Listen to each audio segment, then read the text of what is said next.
Olá, olá a todos os amigos do canal Demis Viana, Mundo Secreto. Aqui uma reflexão importante aqui do nosso queridíssimo amigo Tony Rodrigues, que já esteve 2 vezes, em 2 oportunidades, foi entrevistado aqui nesse mesmo canal. Algumas pessoas precisarão que as coisas fiquem muito mais loucas e muito mais óbvias antes de começarem a questionar qualquer coisa, iniciar o caminho do despertar. É verdade. Então, às vezes as coisas têm que apertar um pouquinho, têm que ficar difíceis, até mesmo para chamar a atenção das pessoas que dormem. Isso é um fato. Por isso que é um processo. Isso é feito aos poucos, por isso que é importante a divulgação, a revelação, para que todas as pessoas tenham a oportunidade de conhecer a verdade. Para o resto de nós, é uma experiência dolorosa interagir com essas pessoas e testemunhar o seu apego à ilusão. De fato, para os espertos é um tanto difícil, né? Principalmente pessoas que têm familiares, amigos próximos, que insistem em permanecer na ilusão da Matrix. Mas eu acredito, Tony, que todos têm o seu tempo certo, seu momento certo, né? E é claro que isto é um tanto difícil, mas a verdade vai chegar para todos, assim como o sol chega para todos, a verdade também vai alcançar todas as pessoas. É uma questão de tempo. Aqui, meus amigos, 3 casos de OVNIs expostos que os Estados Unidos não quer revelar ao público, porque são um tanto desconcertantes, se é que vocês me entendem. Eles incomodam bastante. Né? O primeiro incidente, os 3 casos referidos são esses, meus amigos. O primeiro incidente de OVNI em Tremonton, Utah, em 1952, onde o fotógrafo-chefe da Marinha, Delbert Newhouse, filmou objetos estranhos manobrando no céu. A Força Aérea dos Estados Unidos analisou as imagens e não conseguiu identificar que eram. Newhouse disse que que o filme não mostrou totalmente o que ele viu a olho nu. Bem interessante. Em seguida, o astronauta, o Gordon Cooper, bastante conhecido, né?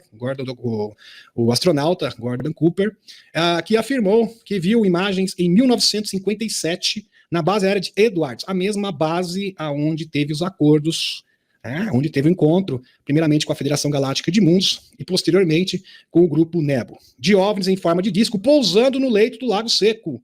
Ou seja, ele viu um OVNI, aqui um astronauta renomado, conhecido na história, afirmando que viu nessa mesma base uma nave alienígena pousando numa base militar norte-americana. O filme teria sido enviado para Washington e Cooper nunca mais o viu. Simplesmente sumiram com este filme. Isso é bastante interessante porque seria uma prova, seria uma evidência, né, desses acordos. Então, por certo, eles se livraram dessas evidências, porque eram demasiadamente comprometedoras. É isso, provavelmente, que aconteceu. Não tem como chegar a outra conclusão. E, finalmente, o Dr. Robert Jacobs, que foi ordenado em 1964 para filmar um teste de ICBM, ele capturou imagens de um OVNI disparando raios de luz contra ogivas. Raio de luz contra ogivas. Jacobs diz que os homens de terno cinza confiscaram as imagens e ordenaram que ele nunca mais falasse sobre isso. Interessante. OVNIs desativando ogivas, você sabe, né? Daqueles silos, nucleares, exatamente. Como foi reportado, também por vários militares, tanto dos Estados Unidos, assim como da Rússia. Aliás, isso aconteceu inúmeras vezes, todas registradas na história.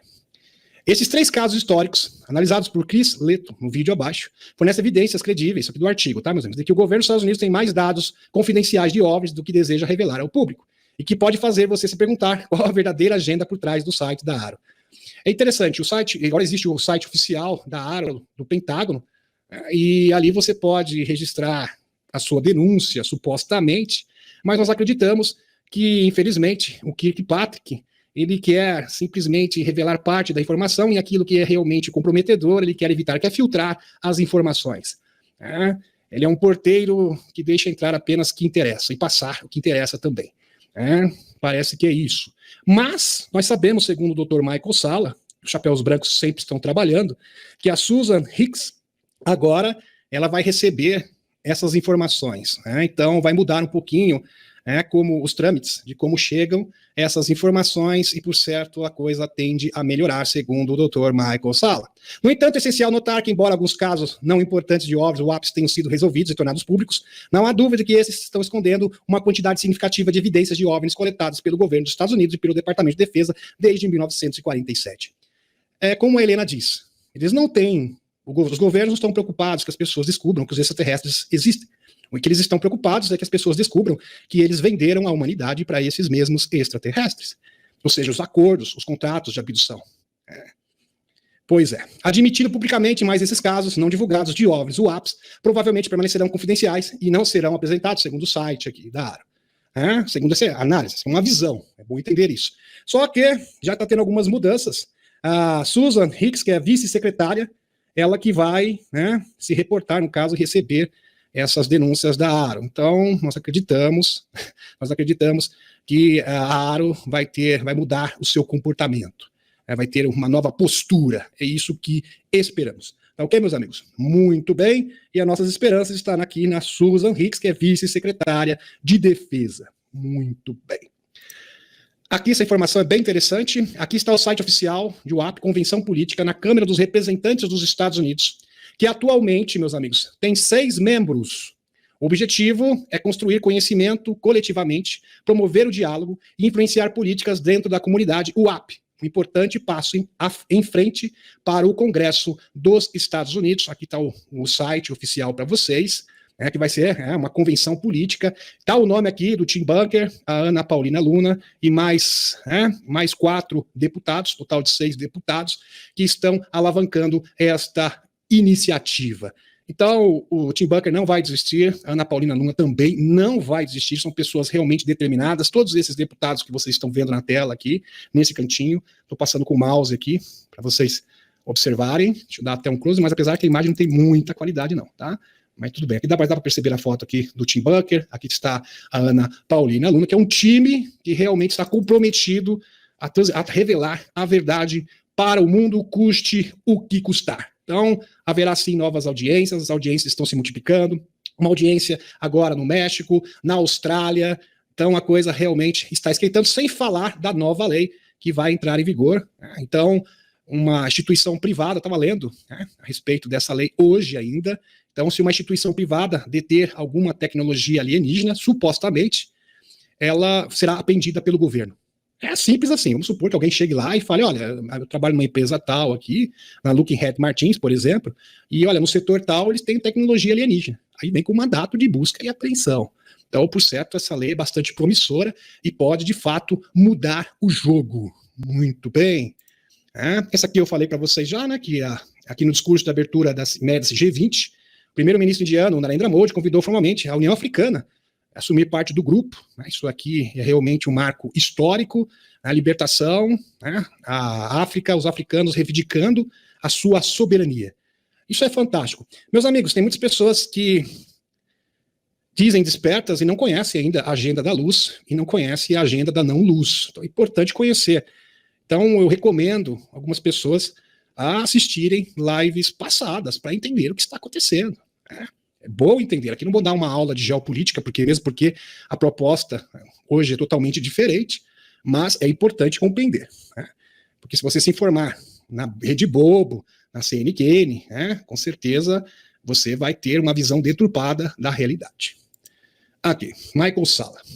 Aqui está uma excelente visão geral das esferas metálicas de OVNIs, as esferas metálicas, as sondas das arcas, é isso que ele está se referindo exatamente. Aqui, que datam do segundo confronto mundial, que foram avistadas, às vezes interagiram com aeronaves militares, apresentam elevados graus de manobrabilidade, aceleração e sinais de controle inteligente.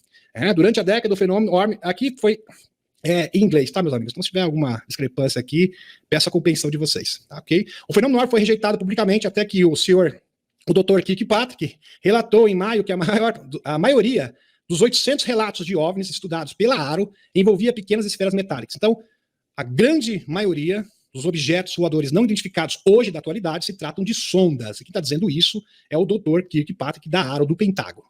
Pergunta óbvia, por que essa aqui é uma pergunta muito boa, por que estes são agora considerados uma ameaça à segurança nacional? O escritório de OVNIs do Pentágono está enviando mensagens enigmáticas de alienígenas. Interessante isso aqui, ó. Tá a fonte para vocês. The Hill, o escritório de OVNIs do Pentágono, está enviando mensagens enigmáticas de alienígenas. Interessante isso. Se essas sondas existem e já foram avistadas desde o segundo confronto mundial, que eram conhecidas como os Foo Fighters eram esferas vermelhas, se não me engano, esferas vermelhas que acompanhavam as aeronaves dos americanos e dos ingleses no segundo confronto mundial. Existem inúmeros relatos e fotos desse episódio, desse acontecido, que foram registradas na história. Mas ninguém disse na época que era uma questão de segurança nacional. Por que eles mudaram? Por que agora rotularam, colocaram isso como sendo algo muito perigoso? É um perigo muito grande à segurança nacional. Por que dessa mudança? O que justifica isso? Simples, meus amigos, porque naquele tempo, isso está no webinar, inclusive, do Dr. Michael Salla, os alemães do Bigodinho desenvolveram o quê? O primeiro serviço secreto espacial, através da Maria Orsic e companhia, que era uma médium, sem falar de vários cientistas, que também trabalhavam na antigravidade, e os acordos que eles fizeram com os Anunnakis de Aldebaran, negativos, amiguinhos do Elio, e também dos draconianos, que vieram na sequência. E aí eles formaram o primeiro serviço secreto espacial alemão. Bem interessante. E claro que eles desenvolveram sondas. Sondas, exatamente. Que foram desenvolvidas através de tecnologia reversa. Que foram vistas, inclusive, sempre ali sondando aeronaves americanas e inglesas. Dos aliados, no caso. Nunca dos alemães. Interessante isso, né? Do eixo, não, ninguém. O exército italiano, japonês, sempre dos aliados. Por que será? É uma grande probabilidade de ser uma tecnologia reversa. Então, naquilo não tinha problema, porque era uma tecnologia escura. Agora, essas sondas não. Essas sondas são provenientes das arcas. E como elas são provenientes das arcas, aí sim cai na lei de segurança nacional, convenientemente. Entenderam agora, meus amigos? Esta que é a verdade. Interessante.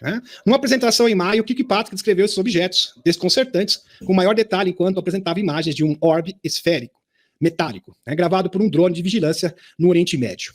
Referindo-se ao objeto do vídeo, o Kiki Patrick afirmou: este é um exemplo, abre aspas, este é um exemplo típico daquilo que mais vemos. O que a gente está mais vendo aqui, as maiores aparições, o maior índice de aparição são esses orbes metálicos, ou seja, essas sondas, que segundo o JP, são o quê? São sondas das arcas. Vemos isso em todo o mundo e vemos esses fazendo manobras aparentes muito interessantes. Os encontros com objetos capazes de executar características de voo altamente anômalas datam de pelo menos 80 anos, durante o segundo confronto mundial. As tripulações americanas relataram ter observado misteriosas bolas prateadas e esferas prateadas, e como acontece com o relatório mais recente. Ocasionalmente pareciam semi-translúcidas. Quando observados à noite, os objetos chamados de Foo Fighters, pelos aviadores da década de 40, frequentemente apareciam como bolas vermelhas. Então vejam que essas sondas da década de 40 tinha um aspecto diferente dessas sondas que estão aparecendo agora. Bem interessante. Aqui, nota sobre os Foo Fighters, que eram vistos na década de 40, no segundo confronto mundial. Aqui uma nova informação para vocês. Aqui está uma versão não classificada da arquitetura de combate espacial. Aqui está aqui, meus amigos, a cadeia de comando, toda a cadeia de comando aqui, todas as organizações que fazem parte da frota espacial, da Space Force, exatamente isso aqui a NORAD, Space Force, várias instituições que estão aqui interligadas, as instituições subordinadas umas às outras, a ordem hierárquica, tudo bonitinho, mas eu aposto, aqui post do Dr. Michael Salla, que essa aqui é a versão classificada. Tá? Desclassificada, desculpem, tá? Essa é a versão desclassificada. Só que, porém, existe uma versão classificada, ou seja, secreta. Então, a própria Space Force diz que existe uma cadeia de comando desclassificada, que está à disposição do público, e existe uma outra cadeia de comando que está classificada, que é secreta, em outras palavras. Por certo, inclui o programa Solar Wonder, o Solar Wonder, que inclusive o Jean-Charles Moya trabalhou junto com o programa Solar Wonder, junto com o programa do Serviço Secreto Espacial francês, em inúmeros testemunhas, Emily Smith, entre outros, bem interessante. O Radiant, aqui também, Operação Lunar de Comando, entre outros. Por certo, irão aparecer muito em breve. Então isso aqui é bastante interessante. Aqui, meus amigos, essa notícia eu trouxe à baila no final da live de ontem, mas é importante recapitular, para contextualizar a nossa explanação. Aqui. Alemão alegou ter encontrado a tumba do rei sumério Gilgamesh. Interessante. Isso foi no ano de 2002. Aqui o George Franz Bader, do Departamento de Monumentos Históricos da Bavária, em Munique, é alemão. Lembrei aqui da Cristina Kuz, que é a nossa moderadora que está residindo na Alemanha. Disse à BBC que sua equipe encontrou nos arredores da cidade, onde antes estava o leito do rio Eufrates, uma construção que poderia ser comparada a uma tumba, um sarcófago. Assim como o JP se deparou na sua última missão, onde se encontraram 30 pessoas, 10 dos Estados Unidos, 10 do Brasil e 10 da África. Olha que interessante. Foi realmente impressionante. E interessante que ali as 3 grandes culturas, etnias do mundo foram representadas, ou seja, os africanos, né, os caucasianos, no caso, representados pelos americanos que estavam presentes ali, e também orientais. Interessante. As 3 grandes raças aqui do mundo, etnias, trabalhando juntas para abrir um portal. Foi uma grande lição para todos. Cada um com uma habilidade especial, uma atribuição diferente para cumprir a missão. E a grande lição dessa missão, onde eles ativaram esse gigante na Flórida, era aprender a trabalhar juntos. Todo mundo precisa de todo mundo, né, para que realmente esse mundo possa ser liberto de fato. Contribuição de todas as pessoas. Logo depois dessa descoberta, começou o quê, meus amigos? Na sequência, coincidentemente, começou o quê? A invasão do Iraque em 2003. Interessante, né? Ele faz essa descoberta e, na sequência, o George Bush resolve, pois vocês sabem, vocês conhecem a história, né? O Paul Ellis, que é PhD em teologia, conta que muitos ex-combatentes do Iraque o procuraram pessoalmente, presta atenção, e disseram: olha, nós pensávamos que iríamos combater supostas armas de destruição em massa lá no Iraque, do Saddam, do Hussein lá e tal.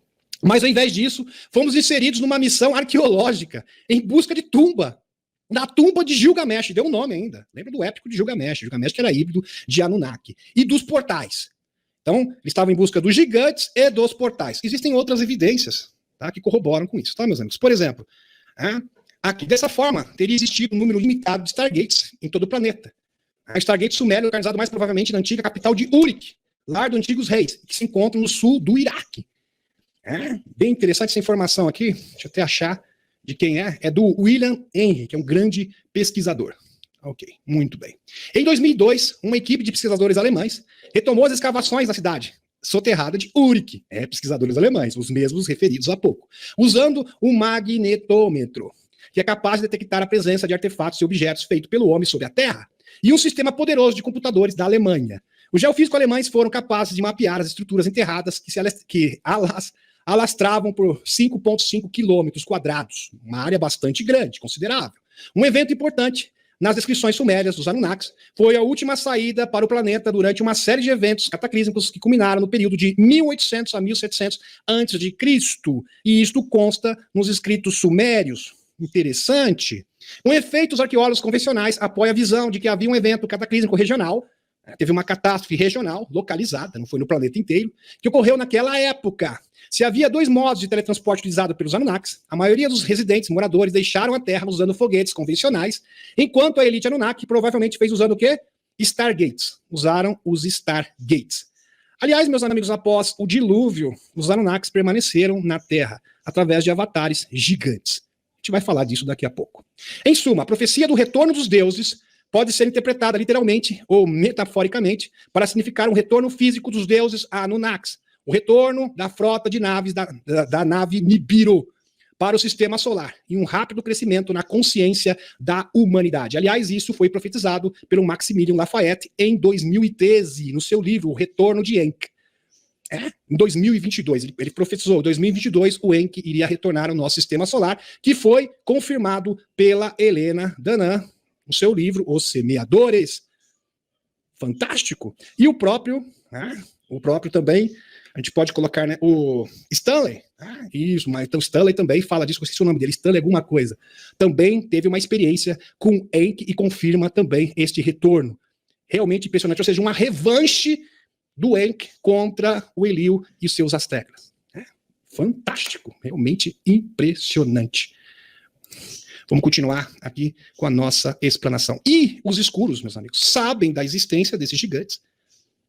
Sabem da existência. E como nós podemos comprovar isso? Qual a evidência? Existem evidências? Existem, eu vou mostrar para vocês. Aqui, meus amigos. Deixa eu ver se está tudo ok. Tudo ok. Uma descoberta chocante no lançamento da FOIA. Então, nós temos aqui evidência, ok? A evidência do arqueólogo alemão. Nós apresentamos para vocês. Tem o depoimento do JP, um militar das Forças Especiais dos Estados Unidos, da atualidade. Fora a Helena, fora a Alex Collier. Então vejam que é bastante robusto. Robert Stanley, agora lembrei o nome dele. Robert Stanley. Uma descoberta chocante no lançamento da FOIA, Lei de Liberdade de Informação, de e-mail de Clinton, confirma a afirmação de um e-mail que foi descoberto. Presta atenção, isso é um e-mail oficial da Hillary. Presta atenção. da Hillary Clinton, solicitando documentos relativos à câmara de ressurreição do Gilgamesh, a localização do seu corpo e a localização dos Néfilis enterrados.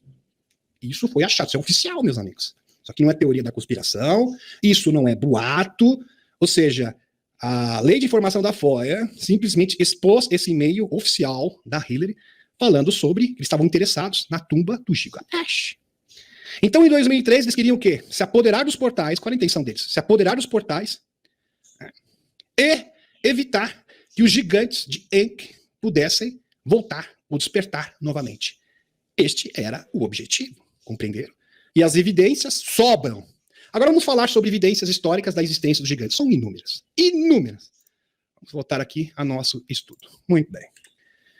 Perguntei a Torran sobre informações de JP. E ele respondeu que acredita que esse gigante do Iraque, vamos falar sobre o gigante do Iraque.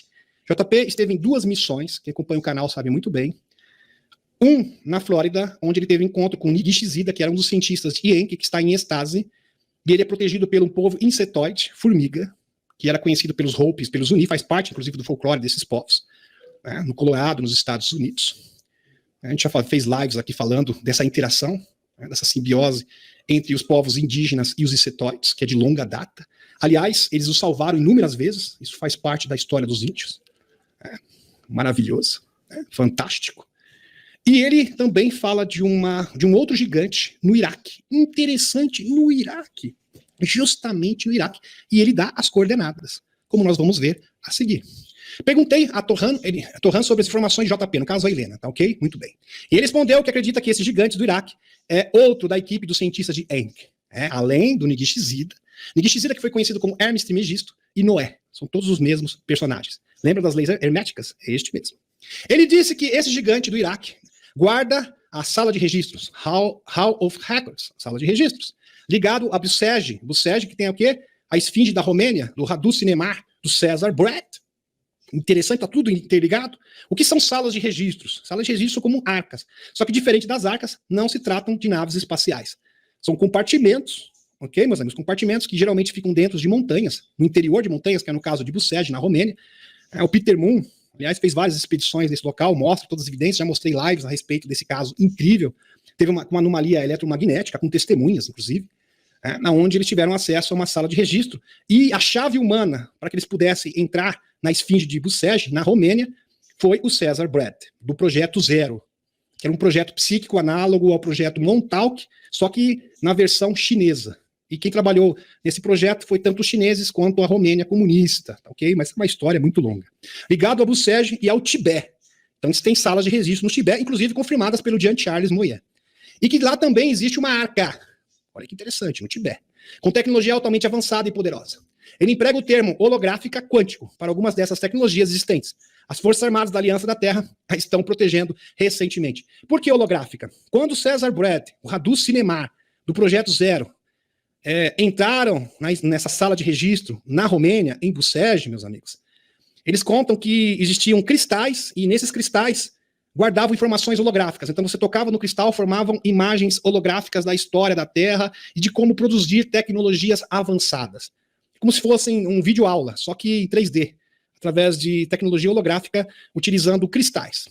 As Forças Armadas da Aliança da Terra estão protegendo recentemente.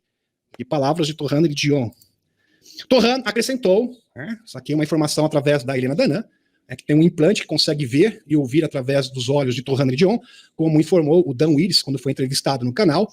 Torran acrescentou que a batalha no Iraque era sobre isso. Ele disse que mais gigantes devem chegar ao nosso conhecimento em breve, mas ele não tem autorização para divulgar os locais precisos.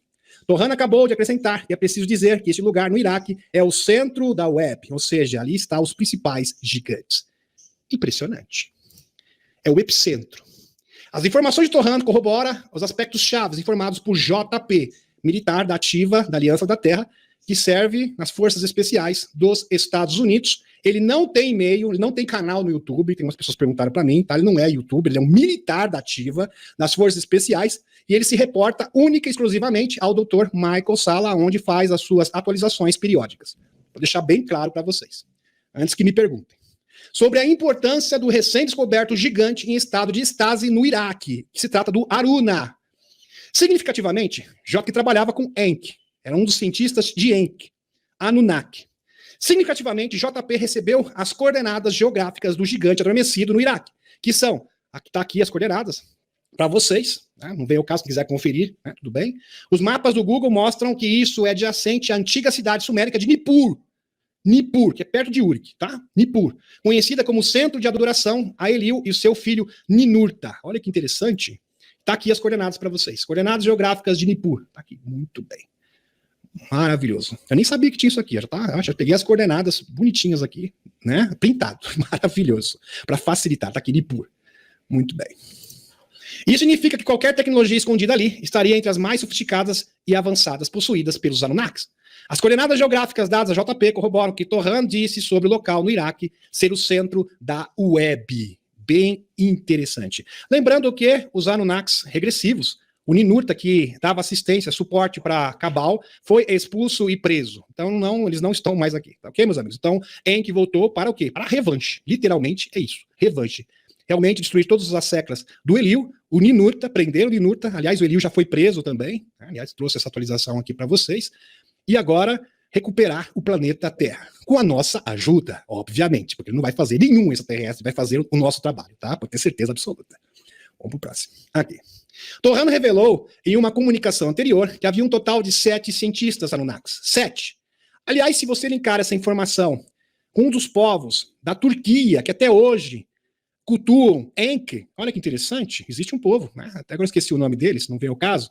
Aliás, a Helena fez uma expedição para esse local recentemente, e eles falam dos 7 anjos. Eles são conhecidos como 7 anjos de Enki, que estão adormecidos e vão retornar.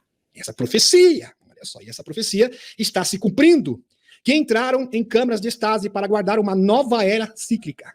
Uma nova era cíclica. Ou o retorno do seu líder, Enki, o príncipe Ea. É possível que um deles tenha sido anteriormente associado a Enlil ou a Ninurta. Entenderam, meus amigos? Então foi um mal entendido. E acontece, né? Misturaram alhos com bugalhos. E tenha desertado para a facção de Enki. Aliás, existiu muito isso, né? Porque o próprio Marduk, ele traiu seu pai, Enki, então tinha muita traição. Eles mudavam de lado. Tanto do lado positivo quanto do lado negativo na história dos Anunnakis. Optando por entrar em uma câmara de estase. Algumas pessoas podem dizer assim, todos os Anunnakis são do mal, todos os Anunnakis são do bem. E aqui na Terra, todos os humanos são do bem ou do mal? Não existe isso, meus amigos, entenda. A polaridade positiva e negativa existe em todo o universo, e não é diferente no Império Anunnaki. É bom salientar aqui que os Anunnakis têm mais de 100 colônias diferentes. Mais de 100. Não dá nem para mensurar um negócio desse, meus amigos. Mais de 100. É um absurdo. Aqui. E tem desertado para a facção de Enki, optando, e eles são de outra dimensão. Outra dimensão. Se você apontar o local da onde vem os Anunnaki, seria em Sírios. Mas, na verdade, não tem nada ali de Anunnaki em Sírios. Eles vieram pelo portal em Órion. Eles utilizam o portal de Órion para entrar na nossa dimensão. Eles são de um mundo paralelo. Optando por entrar em uma câmara de estase localizada no centro de onde a tecnologia Anunnaki mais avançada estava localizada. Exatamente ali. A análise acima de Michael Salla foi posteriormente confirmada por Torran, que deu o nome do gigante iraquiano adormecido como Aruna. Tá aqui a foto, a representação do Aruna, e ele era representado com seus gatinhos. Mas não eram gatinhos, não, isso aqui eram leões. Mas para ele, como ele era um gigante, os leões eram como se fossem gatinhos, em comparação. Então ele tinha 2 gatinhos, né? Mas os gatinhos dele eram leões, eram os bichinhos de estimação dele. Né? Imagina o tamanho do rapaz. Adormecido com Aruna, e deu as seguintes informações sobre ele, transmitidas por Helena. Fantástico. O engenheiro-chefe para a tecnologia avançada de artesanato, que trabalhou para Enlil no início, ele mudou de lado no final para se juntar à causa de Enki, assim como Marduk, que era filho de Enki, e traiu seu próprio pai e se aliou ao seu tio tirano. Então, aquele velho ditado, né? Pau que bate em Francisco, bate em Chico. E trabalhar com ele. A tecnologia ali mantida é muito importante e muito valorizada. Há também um Stargate. Eles procuraram, inclusive, eles foram atrás, lá, o governo, testemunho de militares, tá? De militares, aqui do Paul Ellis, que não tá de brincadeira, tá? Que ele é PhD em teologia. Testemunho dele, olha, várias pessoas se reportaram a mim, vários militares, que ex-combatentes lá do Iraque falaram, olha, a gente pensou que ia lá, né, fazer uma coisa e fomos fazer outra. Vamos procurar um túmulo e portais, uma tumba, a tumba de Gilgamesh. Pois é. Há uma tremenda presença militar em torno desta área. Nippur foi o centro de operações de Enlil durante um longo período. E lá havia um espaçoporto. Algumas naves ainda estão lá. Até hoje existe este espaço-porto. Meus amigos, eu vou confessar uma coisa para vocês. A Eliette e eu já tivemos contato com muitos desses gigantes. A gente já teve até a oportunidade de conversar com o Gilgamesh, híbrido. Né? Ele que tinha um caso bastante peculiar, eu vou deixar para outra ocasião, ok? Muito bem. Muito bem, vamos para o próximo aqui. Parece que a humanidade chegou a um ponto histórico, crítico, onde os gigantes em estado de estase estão sendo ativados. Fantástico, como confirmado na última missão do JP. Maravilhoso, né? Maravilhoso. O Gilgamesh, os gigantes, eles estão acordando e eles querem a nossa energia. Eles estão pedindo encarecidamente energia taquiônica. Tá, meus amigos? É importantíssimo para alinhar as linhas-lei e também para dar força vital, porque eles precisam de força vital para voltarem a caminhar sobre a Terra. Então, isso é fundamental. Além de todas as missões específicas que nós demonstramos, ativações de pessoas que seriam chaves vivas, eles estão pedindo encarecidamente, né, que os casais se unam através da energia taquiônica, que é a forma mais fácil de você captar essa energia, para que eles realmente possam, através da Kundalini, da ativação da Kundalini, para ajudar, né, nesse processo. E eles falam, vocês não têm ideia, quando vocês se unem com amor, vocês não têm ideia do que vocês fazem de bem para o planeta Terra.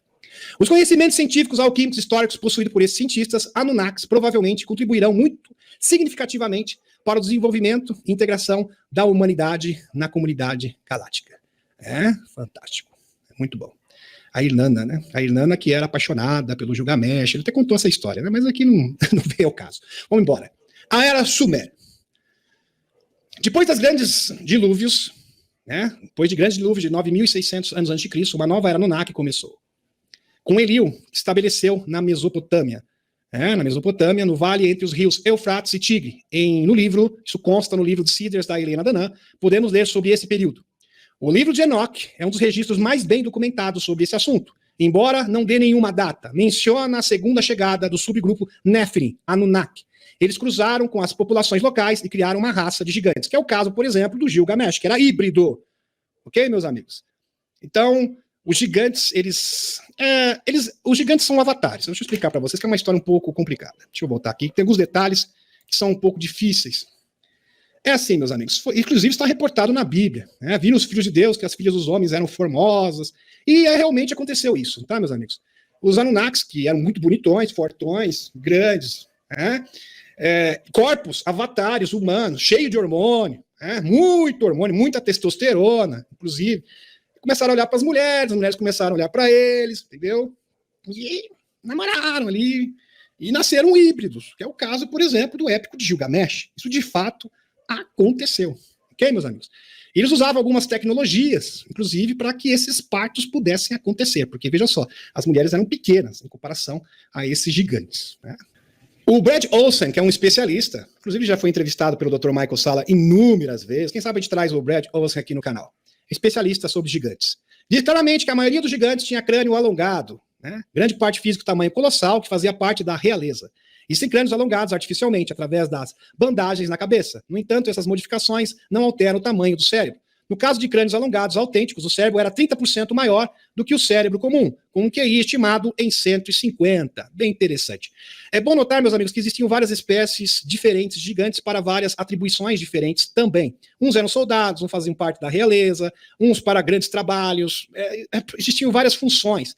E para cada função existia um tamanho ideal de gigante, que daqui a pouquinho a gente vai explicar. Os Anunnakis originais, eles tinham crânio alongado, igual o Enki, o Eliu, o Anu, o rei Anu, todos eles com crânio alongado e corpos bem franzinos, magrinhos. E eles não estavam adaptados para viver, para pisar e respirar o nosso, aqui, pisar e caminhar sobre a Terra. Então eles tiveram que criar corpos avatares. Eles são mestres geneticistas.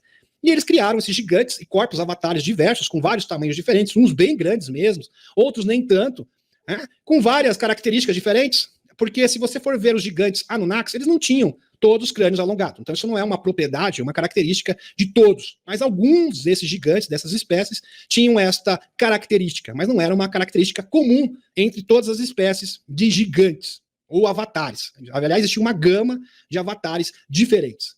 Muito bem. O livro de Gênesis fala da criação de gigantes. No livro de Gênesis. Conhecidos como os Néfilins. Eles eram retratados como... Aliás, se você pegar o livro de Gênesis, Gênesis 1 até Gênesis 6, é um plágio dos escritos sumérios. E quem está falando não sou eu, tá, meus amigos? Eu vou confirmar isso. Quem está falando isso são duas autoridades, né, que é o Paul Ellis e o Mauro Biglino. Eles confirmam. Tá? Então, o livro de Gênesis é um plágio dos escritos sumérios, é uma versão, porque os escritos sumérios são mais antigos. E tratam das mesmas coisas. Torre de Babel, a criação dos híbridos, a criação do ser humano, fala da serpente. Quer dizer, não é coincidência, é um plágio mesmo, uma versão, na verdade, a Bíblia não é nem um plágio, é uma versão, né, uma versão adaptada dos escritos sumérios. Muito bem. Né? Então, quando fala Elohim, em plural, porque era uma gama de deuses Anunnakis, que eram tidos como deuses, porque de deuses não tinham nada. Mas o povo local os adorava como deuses. É por isso que eles gostavam de se apresentar como gigantes, né, mostrando que eles eram poderosos. É uma forma de intimidar a população, entendeu? Ter o respeito e admiração e a adoração, porque os seres extraterrestres negativos, o Eliu adorava ser adorado. Ele sempre gostou muito. Aliás, todos os seres negativos adoram veneração. Diferente dos seres positivos, que detestam, têm aversão à veneração.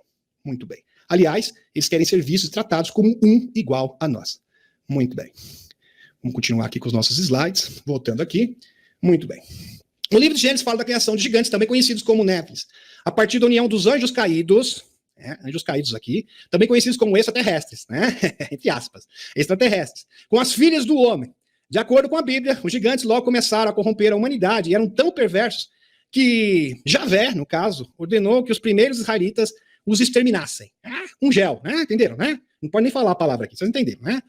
Até o último homem, inclusive mulher e pequeninos. Campanhas subsequentes de extermínio étnico contra os anaquins, amorreus e moabitas, etc. Um deus de amor, né?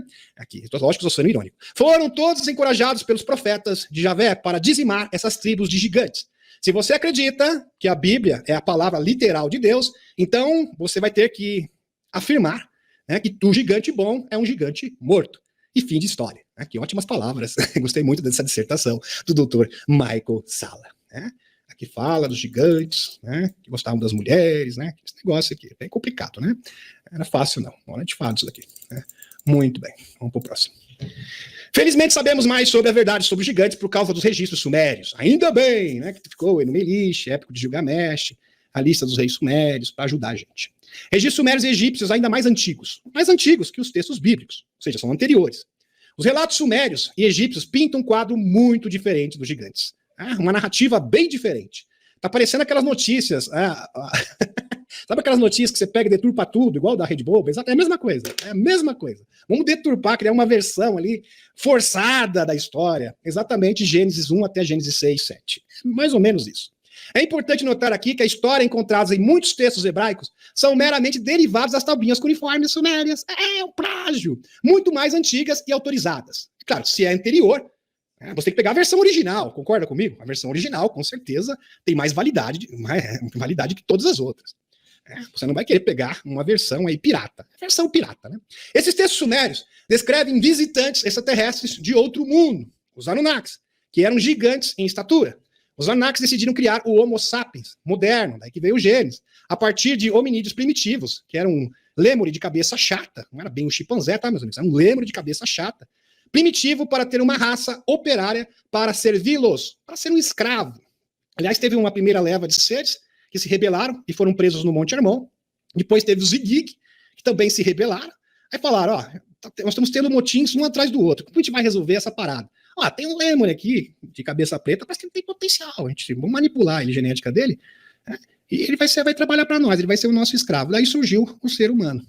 Só que eles não contavam que o ser humano já estava pré-programado geneticamente pelos semeadores, né, com as 22 genéticas. O Enki descobriu isso e ele foi terminantemente contra. Aí começou a guerra entre os Anunnakis. Muito bem. O principal cientista Anunnaki responsável pelos experimentos genéticos foi o príncipe Ea, o Enki, também conhecido como Enki. Ele foi o responsável, ele tinha essa atribuição, essa incumbência, essa prerrogativa, e criou várias versões da humanidade com a ajuda da sua irmã Nihursak, a Nihursak. Extraclaram nos registros sumérios que humanos de tamanho diferentes foram criados, variando em inteligência e fertilidade. Então criaram várias versões da humanidade diferentes, algumas foram descartadas, né, muitas foram descartadas. A gente acredita que antes dos seres humanos, haviam aqui reptilianos que se desenvolveram aqui, insetóides também que se desenvolveram na superfície, e com a chegada dos Anunnakis, eles tiveram que fugir para o interior da Terra, e isso bate com a informação do Anton Anfalov, ok? Que é um pesquisador sueco. Legal. Alguns humanos deveriam ser trabalhadores. Até você pode pegar, você pode também linkar essa informação com o texto de 1999 da entrevista de Lacerta, a reptiliana, do interior da Terra, nativa da Terra. Alguns humanos deveriam ser trabalhadores, outros seriam soldados. Então, alguns deveriam ser trabalhadores, outros seriam soldados, alguns seletos seriam intermediários, como os Anunnakis, e finalmente outros se tornariam avatares para os Anunnakis usarem enquanto estivessem na Terra. Então, existia uma leva de gigantes. Alguns para serem trabalhadores, alguns para serem super soldados, e outros para serem avatares dos Anunnakis. Interessante, por isso que existiam vários tipos de gigantes diferentes.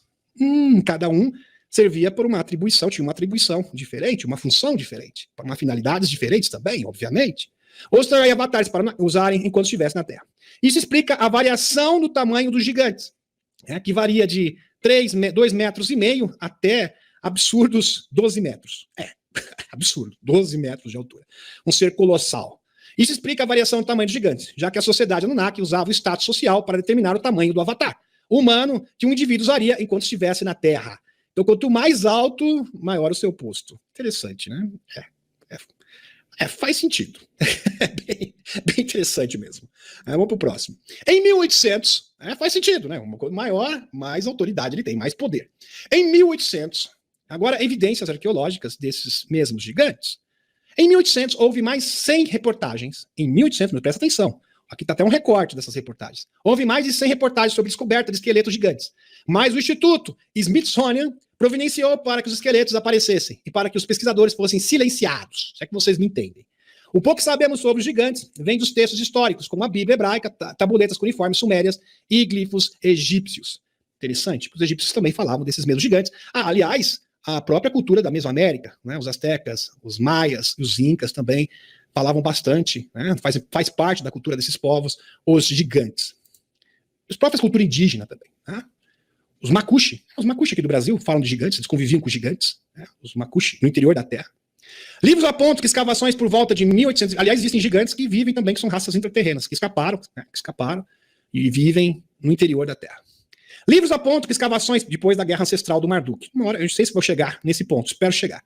Livros apontam que escavações por volta de 1820, meus amigos, encontraram esqueletos com 7 metros de altura. Míseros 7 metros de altura. Também nos Estados Unidos e no estado do Tennessee. Na Califórnia, em 1833, registros apontam um esqueleto de 3,65 metros. Aqui, a fonte. Cientistas jamais resolveram o mistério dos esqueletos gigantes encontrados nos Estados Unidos. R7. O grande problema, meus amigos, é que a maioria dos cientistas sequer tentou investigar os achados. Simplesmente isso foi negligenciado, de propósito. Existem organizações como o Instituto Smithsoniano, que admitiu ter destruído evidências envolvendo gigantes. Jim Vieira, especialista em assuntos, afirmou que são milhares de páginas com descobertas de gigantes que jamais foram investigados. Impressionante. O mistério aqui, só para vocês terem uma noção, o mistério do afresco núbio de um gigante carregando 2 elefantes. Tá aqui. Imagina, 2 elefantinhos, uns bichinhos, né? Imagina esses, meus amigos. É verdade. Existem pinturas rupestres mostrando esses gigantes com gatinhos, né? Ali. Gostava do gatinho. O Aruna mesmo. Ele tinha 2 gatinhos, mas eram leões. Gatinho. Mas para ele era um gatinho. No território do Sudão moderno, às margens do Mar Vermelho, esse aqui gostava dos bichinhos dele de estimação, dos elefantinhos. E ele gostava de carregar no colo. No colo, isso mesmo. À margem do Mar Vermelho havia uma região conhecida como Núbia nos tempos antigos. Aliás, tem muitas pessoas que estão tendo sonhos lúcidos. Eu tenho essa informação aqui, eu posso repassar para vocês, meus amigos, que estão ativando, através de projeção de consciência, esses gigantes. Eles estão reportando que eles viram esses gigantes crescendo. Mas não é que eles estão crescendo, porque quando eles estão em estase, eles ficam bastante franzinos, raquíticos. E quando eles acordam, eles começam a criar massa muscular, né? Começa a anabolizar. Mais ou menos isso. Aí eles ficam bombados, ficam grandões, porque esses gigantes são fortões, tá, meus amigos? Tem corpo de bodybuilder, entendeu? É isso mesmo. Parecem super-heróis. Parecem não, são como se fossem realmente super-heróis, super-humanos. O número nos tempos antigos, a história de Núbia está intimamente ligada ao Egito Antigo.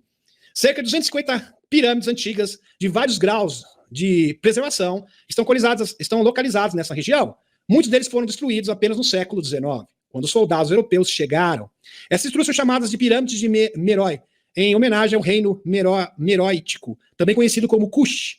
Eles são muito menores que os antigos egípcios e não são considerados tão antigos. Os cientistas dizem que eles foram construídos cerca de 800 anos depois que os egípcios pararam de construir suas pirâmides.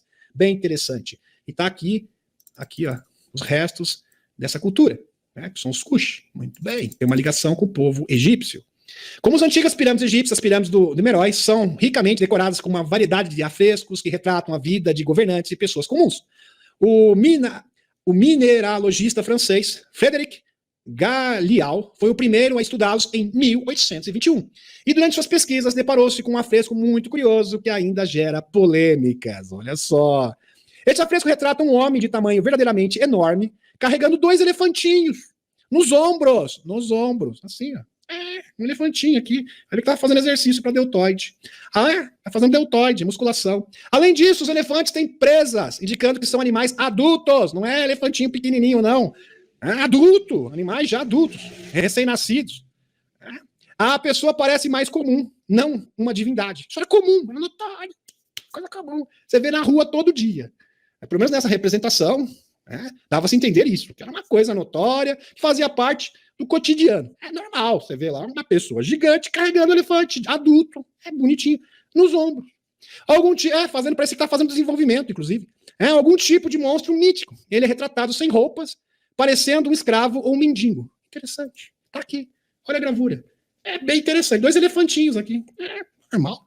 Peladão ainda. E particularmente digno de nota, que as características de seu rosto, segundo os pesquisadores, são mais caucasoides, ou seja, como aqui o pessoal da Europa, do que egípcias. E seu cabelo não é preto, mas loiro, porque os egípcios eram moreninhos, meus amigos? E fato que o cabelo loiro não é apenas resultado do desbotamento da cor ao longo do tempo. É evidente pelo fato de que ambos os elefantes são, obviamente, escuros. Então, um homem caucasiano, gigante, loiro, característica do leste europeu, no meio dos egípcios ali, peladão, carregando 2 elefantes, e isso fazia parte do dia a dia desses povos, parte do cotidiano. Interessante. Aqui. A esse respeito, podemos recordar as notícias do historiador romano Joséfo Flávio. Flávio Joséfo. Lembra do Flávio Joséfo? Flávio Joséfo falou de Jesus Cristo, inclusive, né? É interessante que as pessoas usam o Flávio Joséfo para afirmar a resistência de Jesus, mas quando fala do gigante, aí não.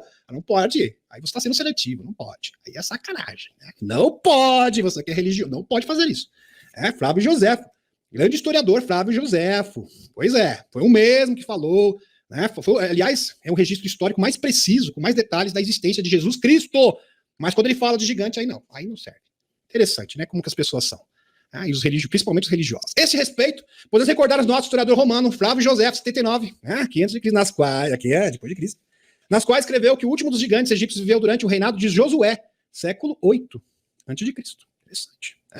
Flávio descreveu esses gigantes, Flávio Joséfo, gigantes como tendo grandes corpos. Se eu não me engano, eu acho que é o mesmo historiador. Se eu não me engano. Posso estar enganado, mas pelo nome parece exatamente o mesmo. Seria muita coincidência, né? Tendo grandes corpos e rostos muito diferentes das pessoas comuns. Eles eram incríveis de se olhar e terríveis de ouvir, com suas vozes altas, soando como o rugido de um leão. Imagine vocês, aqui o historiador, Joséfo Flávio, para mim é Flávio Joséfo que eu conheço. Acho que é o mesmo, creio eu. Pode ter sido um erro do texto. Meus amigos, incrível. E não é de brincadeira, não. Ele era um historiador sério, que prestava, inclusive, relatórios para os romanos. Isso aqui é uma evidência, uma prova da existência desses seres. Além disso, a história do dedo mumificado de um gigante supostamente encontrado em algum lugar de um antigo... vão acostumar que vocês vão conviver com esses seres, logo, vão se adaptando. Em algum lugar de um antigo enterro egípcio vem à mente. Em 1988, o Gregor Sperry, um empresário suíço, aficionado do Antigo Egito, encontrou uma gangue egípcia de arqueólogos, sabe, do mercado negro, entendeu? Que estavam saqueando antigos cemitérios. Eles levaram um homem chamado de Naguib, que mostrou a Sperry um enorme dedo humano mumificado, envolto de um trapo. Um dedão gigante, um dedão daqueles. Aqui, dizia-se que esse dedo havia sido guardado por cerca de 150 anos na família Naguiba, cujos ancestrais também eram ladrões de túmulos. E eles o valorizavam, mostrando apenas algumas pessoas. O comprimento do dedo era de 35 centímetros. Não. Não pode ser. Um dedo de 35 centímetros. O que é isso, meus amigos? 35 centímetros. Não, isso é brincadeira. É brincadeira.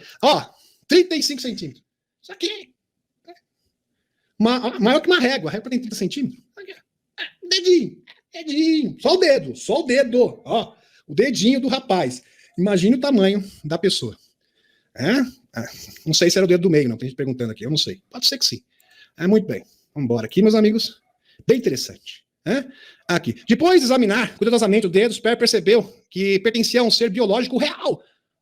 Agora falando sério, mas isso aqui é um ser biológico real. Ou seja, um fato. Não falso, não era fake. O dedo parecia ter sido cortado com algo pontiagudo e a pele apresentava sinais de danos. Interessante. Entre a pele seca e restos de fungos eram visíveis, a unha mal se mantinha no lugar. Além disso, havia marcas de mordidas na pele em alguns lugares, como se fossem de ratos ou camundongos. Com o tempo, isso é bastante comum, é bastante compreensível. Sperry ficou surpreso porque o tamanho do dedo sugeria que seu dono deveria ter pelo menos de 5 a 6 metros de altura. No mínimo. Esse cara aqui, o dono desse dedo, tem no mínimo 5 a 6 metros de altura. Ainda assim, ele permaneceu cético. Então, Naguib mostrou a ele uma pasta de documentos. Você não quer acreditar? Sempre tem aquele, né? Não quer? Muito bem. Espero por esperar. Então, Naguib mostrou a ele uma pasta de documentos que comprovavam a autenticidade dos restos mortais. Aqui, ó, é autêntico, meu filho. E agora? O que você vai falar? Um raio-x do dedo também estava presente, mostrando claramente os ossos. Não era fake. Aqui, o raio-x do dedo foi feito. Aqui, olha só. É aquela parte que os arqueólogos simplesmente fazem de conta que nada aconteceu, deixa pra lá e a vida segue, né? Como diz o Michael Cremo, que é um grande arqueólogo, a arqueologia proibida. Seletiva também. Aqui. Naguib se recusou a dividir a localização exata da descoberta do dedo, mas deu a entender que ele estava escondido em algum lugar na parte inferior da grande pirâmide do Planalto de Gizé, onde grandes túmulos vazios foram localizados. Interessante. No Egito. Olha que interessante. No Egito, Sperry ficou várias fotos do dedo e pediu persistentemente a Naguib para vendê-lo, mas ele recusou categoricamente, tirou o dedo envolvendo novamente em um pano. Em 2009, Sperry voltou para a mesma cidade de Bir Hoker, tentando encontrar Naguib, mas não teve sucesso. Ele mostrou fotos do dedo aos cientistas, mas eles descartaram como uma farsa. É sempre assim. Poços cheios de mãos gigantes são descobertos no Egito. Mais evidências. Equipes de arqueólogos que trabalhavam no palácio da antiga cidade de Avares, no Egito, fizeram uma descoberta um tanto macabra, para dizer o mínimo, no local, durante o trabalho, bizarro, bastante bizarro. Trabalho de escavações encontraram 4 túmulos no complexo com restos mortais de 16 mãos humanas gigantes. 16. Isso aqui é um dedo, agora você tem mãos inteiras.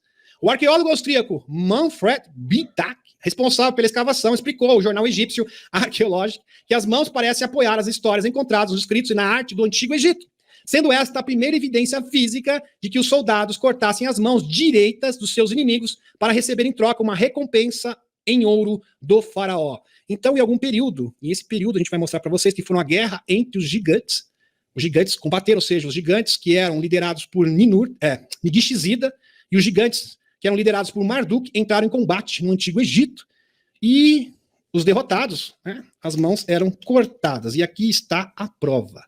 Inclusive o 50, que é o chefe do Dr. Anderson, da CEO dos Link Makers, endossa essa informação.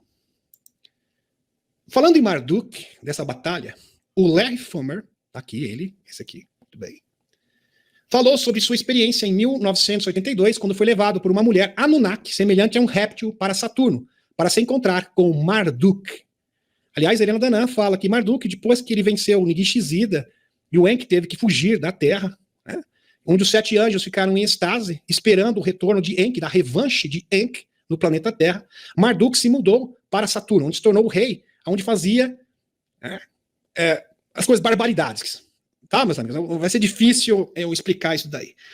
Lá em Saturno, ele despachava os humanos que eram abduzidos para o mercado intergaláctico, pequeninos também, tá? O Jean Charles Moyen combateu esses seres. É isso aí. Michael Jacob, entre outros testemunhos. Muito bem. Vamos para o próximo. E tem um portal lá. Hoje, esse ser está preso, esse criminoso. Vamos continuar aqui. Passei 5 dias em sofrimento. E ela, o reptiliano, disse: nós vamos estar em Saturno em poucos minutos. Então ele foi torturado durante 5 dias. E a reptiliana disse: nós vamos estar em Saturno em poucos minutos. Ele foi abduzido, no caso. Vou tirar suas algemas. E você não se comportar, eu te desencarno. Ameaçou ele ainda. O outro homem desmaiou, descendo a plataforma, e tinha um reptiliano. E ela disse para o reptiliano maior: tenho um presente para você. Quero que veja algo. Olha só. De repente, me puxaram para fora da plataforma e me vi na frente desse reptiliano Anunnaki. Ela disse, Marduquinho, ele me desrespeitou. Ele me desrespeitou. E eu quase o matei. Mas queria que você o visse primeiro, antes de ser executado. O reptiliano colocou a mão na minha nuca. Achei que ia, naquela hora, acabar a minha vida. Após isso, estava na nave novamente. Tinha 19 anos na época. Ninguém sabe, mas ele foi poupado. Bem interessante, tá, meus amigos, esse relato aqui. Porque corrobora com a afirmação da Helena Danã. Impressionante mesmo. Marduk. Vamos entender o Marduk aqui.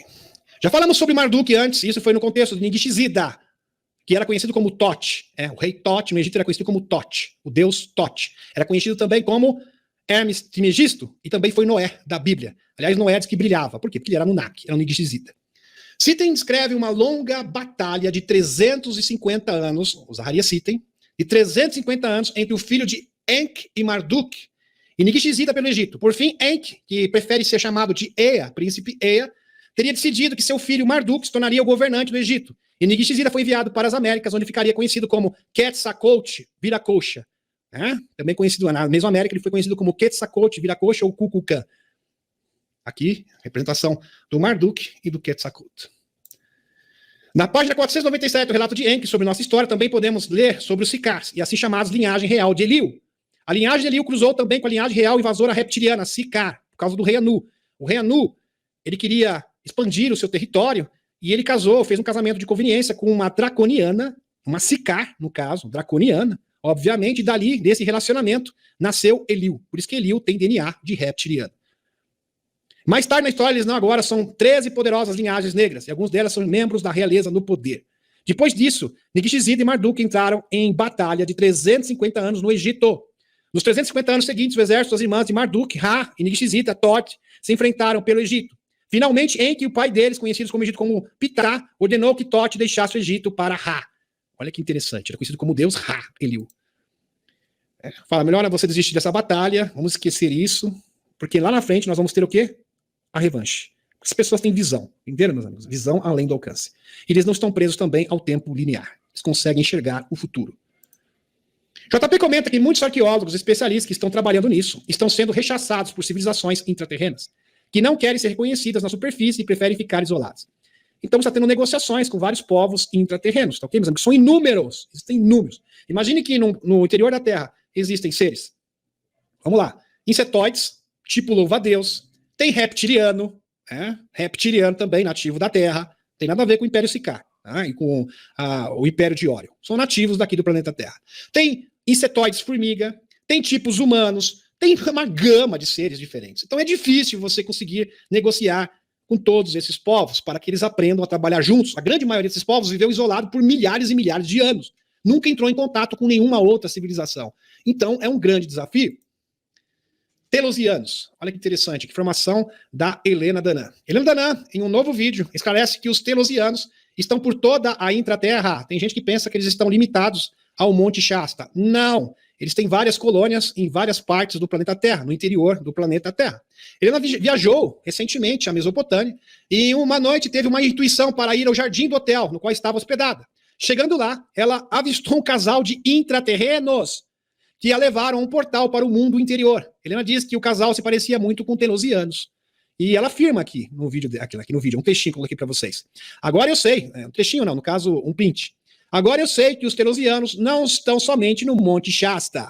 Fantástico! Há algum tempo, meus amigos, eu recebi informação de uma seguidora, presta atenção nisso, cujo avô vivia no Líbano, próximo ao Monte Hermon, ainda garotinho, e ele conta isso, ele contava isso inúmeras vezes, essa história. Ele se deparou com uma entrada nas proximidades do monte, onde havia vários corpos em estase, perfilados a perder de vista. Imaginem vocês, vários corpos em estase, em hibernação, a perder de vista. Esses corpos estavam em cápsulas, como se fossem úteros artificiais. Helena descreve algo semelhante, como sendo vagens, onde se replicam clones. Ginny e a Thaís, interessante, confirmam, corroboram com isso. Também visualizaram a mesma coisa em projeção e desdobramento no Monte Hermon, e isso confirma a informação do livro de Enoque, dos 200 anjos caídos. Eles têm uma base lá. Ou seja, esses Anunnakis que se rebelaram no Monte Hermon, que foram presos, que são negativos.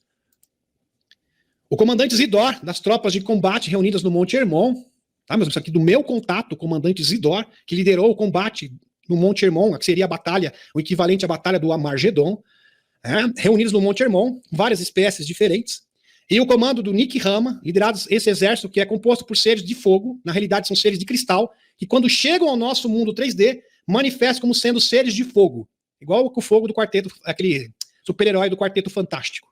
Gigantes e algumas almas especiais do passado que nem reencarnaram e que seriam grandes guerreiros humanos do passado. Então, muitos guerreiros do passado não reencarnaram, foram separados no processo reencarnatório para receberem corpos avatares para a batalha do Amargedon, que seria a batalha do Monte Hermon, que já está praticamente encerrada. Suas almas ficaram guardadas nesse momento nas cidades cósmicas, e agora essas almas estão recebendo corpos dos avatares para a grande batalha que seria conhecida como a Batalha do Amargedon. Esses seres contam que os corpos dos soldados têm uma espécie de corpo step. É interessante isso. Então eles têm um corpo step. Assim como os extraterrestres têm um corpo step. Os próprios Anunnakis também detêm esta tecnologia. Então quando eles são abatidos em combate, só que eles têm um prazo de, acho que é 6 horas. Eles têm que recuperar essa alma e transferir a alma para um outro corpo. Entenderam? Aliás, isso, o Michael Jacobs fala disso, né? O próprio Jean Charles Moyan, né? O Chris O'Connor fala disso também, quer dizer, tem números, o próprio Alex Collier, para o caso de serem abatidos, assim como o exército negativo. A fortaleza negativa, em volta de um campo de força, e que o exército benevolente está tentando fazer, é minar esse campo para poderem invadir a fortaleza. O próprio Tony Rodrigues, Tony Rodrigues mesmo, fala também. Esses corpos step, né? Corpo step. Para isso, aliás, o Tony Rodrigues teve que usar um corpo step, o parceiro do Jean Charles Moyan, que é o Davi Rousseau, também teve que usar. Para isso, precisa de novas energias vital positiva, pois da mesma forma, os negativos mantêm este campo de força através da força vital negativa das pessoas, pelo vril, ou a energia positiva, que é a energia taquiônica, do amor. Por esse motivo, a vibração humana é imprescindível para a vitória. Isso já se encerrou. Aliás, meus amigos, esses seres, eles se invadiram para o interior da Terra, esse campo de força foi destruído, e eles destruíram, aos poucos, foram minando, né? Ainda existem alguns pequenos grupos amotinados, mas o grosso, o caldo grosso, realmente já foi liquidado, né? A grosso modo, já foi liquidado a questão. Uma testemunha anônima entra em contato comigo, isso é verdade, meus amigos. Vamos relembrar aqui os fatos. Isso já aconteceu no dia 8/2/2023. Uma moça, eu acredito no testemunho dela, não estava de brincadeira, de madrugada, na rodovia do Café, tá, meus amigos?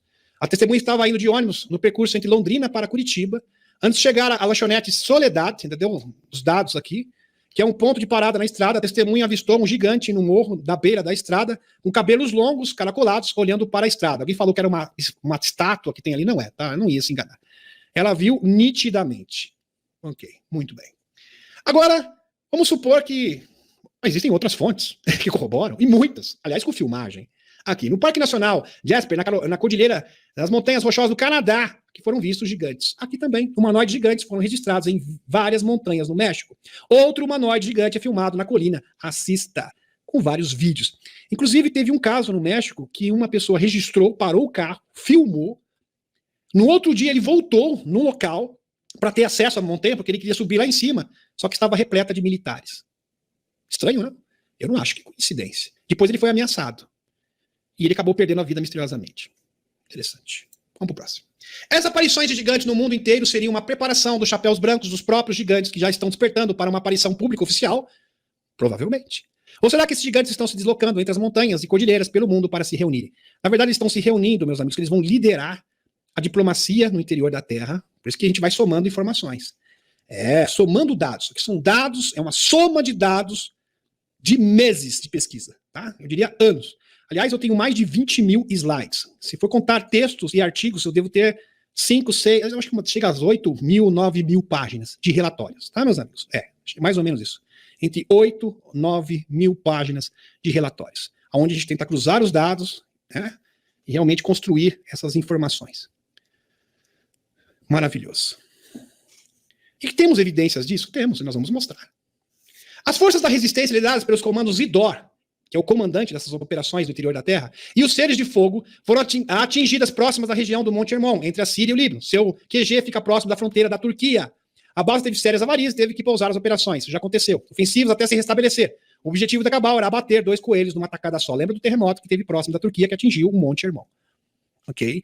Paralisou as operações, só que não pôde, realmente não teve capacidade de impedir a empreitada, o avanço das forças da luz.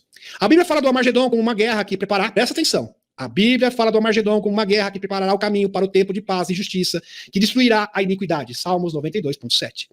Então, se reunindo para uma grande batalha de Gog e Magog, que é refletida na superfície.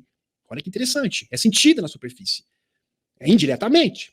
Segundo a tradição islâmica, presta atenção nisso, segundo a tradição islâmica, esses seres do mal estão aprisionados numa fortaleza. Olha só, esses seres do mal estão aprisionados numa fortaleza. Como falou o livro de Enoque. Interessante. Simboliza com a construção de um muro. Essas criaturas, um muro na visão deles, porque na verdade é uma espécie de campo de força.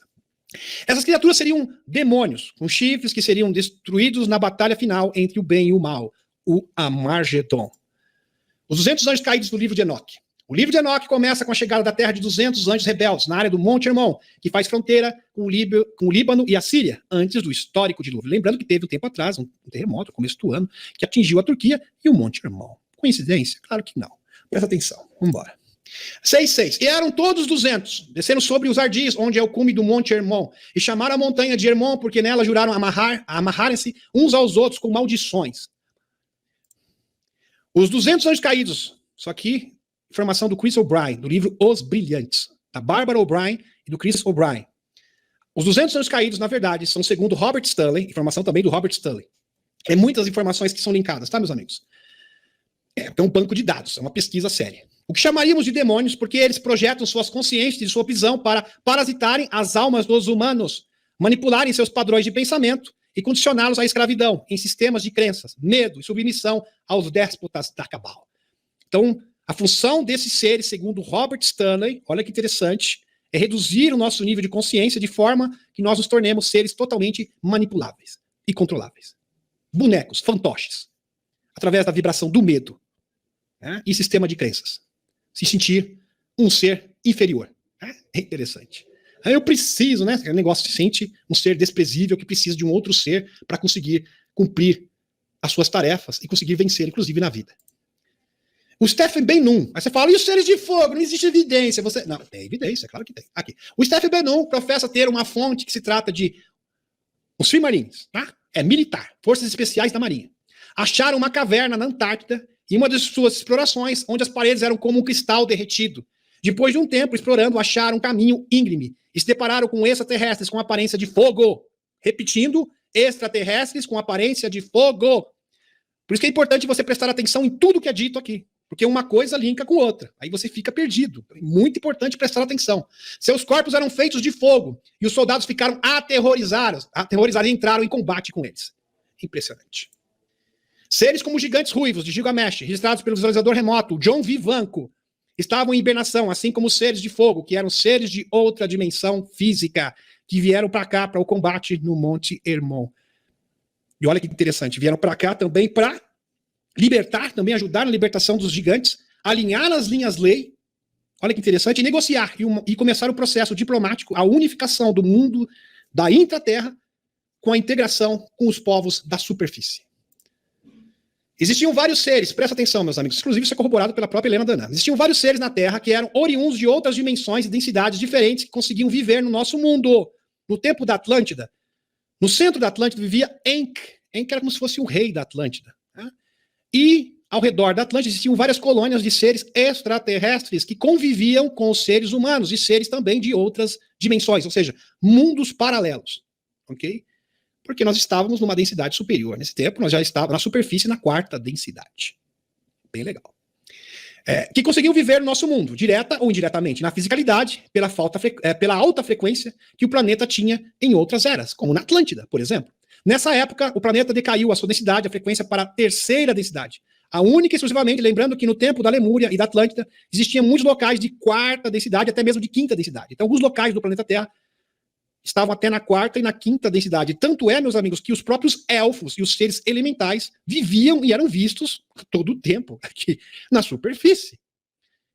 E eu já mostrei em lives passadas para vocês. Muito bem, não tem como recordar tudo.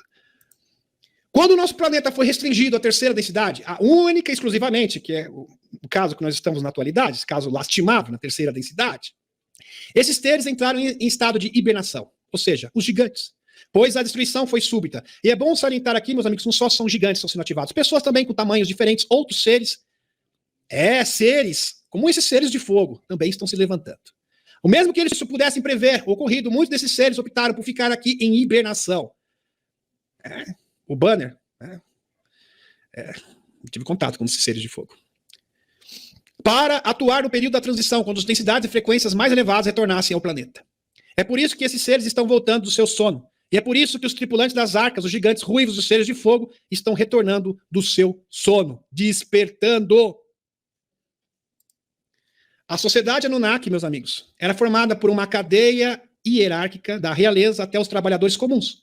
Do Monte Hermon, eles estavam construindo uma estrutura enorme, que não tem nada a ver com mineração de ouro. Presta atenção. Porque, na verdade, o que eles extraíam era um ouro monoatômico, que era uma forma de manipular a genética e prolongar o tempo de vida. Quando os Anunnakis estiveram aqui, aproximadamente há 450 mil anos, aproximadamente, claro que existem algumas fontes que diferem quanto a isso, mas não vem ao caso. Eles começaram a extrair principalmente ouro monoatômico, ou ouro branco. Eles designaram um subgrupo de Anunnakis para fazer esse trabalho. Esse grupo se rebelou e foram presos aonde? Aonde? No Monte Hermon, que fazia fronteira entre o Líbano e a Síria. Esses seriam os anjos caídos, retratados na tradição cristã. Depois disso, a realeza Anunnaki recrutou um novo grupo, os Igigi. Esse grupo seria inferior geneticamente aos primeiros presos no Monte Hermon, que também se rebelaram e se revoltaram. Que sina, hein? Aqui é a estrutura no Monte Hermon, tá, meus amigos? A fortaleza desses seres. Dá para ver no Google Maps. Aqui. Estrutura do Monte Hermon, muito provavelmente. Olha só. Bem interessante. Vou colocar bem pertinho para vocês. Tá aqui. Interessante, meus amigos. Falamos sobre esses combates, esses conflitos que tiveram no interior da Terra, porque esses seres, quando o campo de força se desfez, existe uma rede de túneis, existe a rede Ágata. E você tem acesso a vários túneis diferentes. Aliás, o próprio Radu Sinemar, no livro Amanhecer da Transilvânia, confirma. Os túneis que ligam os bolsões intraterrenos são todos conectados. Então, esses seres, esses anjos caídos, por assim dizer, Anunnakis, eles entraram e começaram a ser um problema para todo o mundo intraterreno. Isso foi uma forma de unificar os povos do interior da Terra. Olha que impressionante. Então, mesmo uma situação ruim, foi uma forma, porque eles tinham um problema comum, foi uma forma de unificar todos os povos, porque eles tinham que se unir para deter esses seres. Então, isso também foi uma providência divina. E interessante que nós tivemos, olha só que interessante, isso não é coincidência, nós tivemos um terremoto de 5,5 perto do Monte Shasta, a gente sabe que os telosianos estão ali, 11/5/2023. Na sequência, nós tivemos aqui também, no dia 13/10/2022, primeiro, né, gigantes subaquáticos, que a gente sabe que estão aqui na região do Lago Baikal, com ampla informação, já trouxe dados para vocês, né, desses gigantes, interessante, né? É interessante, que é o QG dos telosianos, no caso, o Monte Shasta. E depois nós tivemos o quê? Aqui, mais de 250, né? Foi a tragédia ali que teve na Turquia que atingiu o Monte Hermon indiretamente. Impressionante. Só não vê quem não quer. E aqui confirmando ainda, temos mais uma fonte, porque fonte nunca falta, quem estuda, quem trabalha. É isso que a nossa proposta, é trazer o estudo, o esclarecimento, a informação do militar, do JP. Olha, essa informação é do JP, em uma das suas missões. Prestem atenção. Existe um confronto na superfície e um confronto no subsolo, que seria a causa dos abalos sísmicos. Os nórdicos não deram muitos detalhes, mas contataram que estão tendo contato com civilizações intraterrenas. Os nórdicos, ou seja, os pleiadianos, a Hel, que estavam até então intermediando a diplomacia, as negociações com os povos intraterrenos, e assim como na superfície. Agora, quem vai substituí-los serão os gigantes, para nossa alegria. São muito mais capacitados, muito mais qualificados para esta função. Aliás, eles nasceram para isso. É fantástico, né? São intraterrenos os quais nunca tiveram contato com alguém antes, sempre estiveram isolados. E algumas estão agindo de forma agressiva, porque existe muito mal entendido. Interessante. O Benjamin Funfort fala, nossas próprias fontes russas, para os homens de preto, presta atenção, confirmam que eles acreditam que estão lidando com extraterrestres referidos na Bíblia como anjos caídos. Maçons jesuítas P3 têm opiniões semelhantes. Dizem que a guerra com os anjos caídos está chegando ao fim. E é por isso que existem tantos fenômenos estranhos no céu hoje em dia. Incrível! Tem mais. A facção negativa do Eliu, aqui do Chris O'Brien agora, a facção negativa do Eliu eram os iluminados, regressivos, que tinham pacto com os arcontes, e mais tarde foram chamados de Illuminati. Robert Stanley, continua contando sobre o livro de Chris O'Brien e sua esposa Barbara O'Brien. O Monte Hermon, aqui o livro Os Brilhantes na tela para vocês, que faz fronteira entre o Líbano e a Síria e os Anjos Caídos e o livro de Enoch. Então os geeks se tornaram a cabal, os escuros, os regressivos, as famílias, a dinastia das trevas. Segundo capatazes dos Anunnakis regressivos, eles sentem superiores, porque tem sangue original Anunnaki, do Elil. Sangue do Elil, que também tem sangue reptiliano. E nós, humanos, fomos usados como estepe para substituí-los. Isso resultou nas batalhas Anunnakis entre as duas facções, porque eles fizeram com os humanos, é proibido pela própria lei Anunnaki. Então começou a guerra civil entre eles. Impressionante. Enquanto isso, o crescimento sem precedentes do descontentamento público sobre inconsistências, crises de refugiados, economias mal administradas, censura política, batalha da Usântia, está levando a um colapso sem precedentes do sistema de controle do Estado profundo, precipitando uma revolução global, simplificando as revoluções da verdade, estão causando despertar em massa. O colapso iminente do Estado profundo facilitará grandes revelações, aqui em 2023, sobre programas espaciais secretos, aliás, as audiências já estão acontecendo, e vida extraterrestre, que há muitos são as joias da coroa do sistema de controle global. Dr. Michael Salla. E aqui, meus amigos, está a evidência dos acordos dos extraterrestres. Quem fazia isso antes eram esses seres aqui, os Rahel. Quando eles desceram da plataforma, aqui fala do caso da uma das últimas missões do JP, onde ele foi escoltar, ele fez um serviço de Uber, ele fala. Ele foi escoltar aqui um homem, um pleiadiano, né, provavelmente o Rahel, o mesmo Rahel que ele teve contato na Tailândia, para falar, para conversar com os oficiais da Aliança da Terra na superfície. É bem interessante. E o Nórdico disse, é para vocês reportarem a todos que estamos monitorando o seu mundo, passo a passo, nada desconhecido por nós, estamos sabendo de tudo, trabalhamos com algumas pessoas e militares no seu mundo, protegendo-os, aqui está a confirmação. Eles estão protegendo o povo formiga e algumas pessoas específicas, monitorando tudo que entra e sai de nossa atmosfera. Eles estavam usando tipos diferentes de uniformes. JP já tinha visto um nórdico que trabalhava com os militares, com um uniforme semelhante em Orlando, alguns anos atrás. Fantástico.